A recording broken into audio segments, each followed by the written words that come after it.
बिस्मिल्लाहिर्रहमानिर्रहीम। अस्सलामु अलैकुम नाज़रीन, इस चैनल को ज़रूर सब्सक्राइब करें। ठंडा या गर्म पानी कौन सा ज़्यादा मुफीद? ठंडा पानी जिस्म को कारआमद बनाने के लिए ठंडे पानी को ज़्यादा तवानाई दरकार होती है। वर्जिश के बाद जिस्म को ठंडा करने में मदद देता है।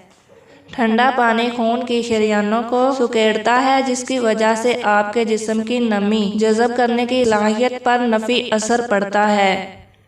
ग़िज़ा में मौजूद चर्बी जमाता है, जिसकी वजह से आपके जिस्म को खाना हज़म करने में दुश्वारी पेश आती है। गर्म पानी गुर्दों की सफाई करता है और मैदे की कारकर्दगी बेहतर बनाता है। बुखार के वक्त गर्म पानी पीने से जिस्म के वायरस से लड़ने की ताकत में कमी आ जाती है। गर्म पानी खून की शरीयानों को आराम देता है, जिसकी वजह से आपके जिस्म में नमी जज़ब करने की सलाहियत मज़ीद बेहतर होती है। ग़िज़ा में मौजूद चर्बी घटाने में मदद करता है, जिससे आपके जिस्म को खाना हज़म करने में मदद मिलती है और रगें बेहतर तरीके से काम करती हैं।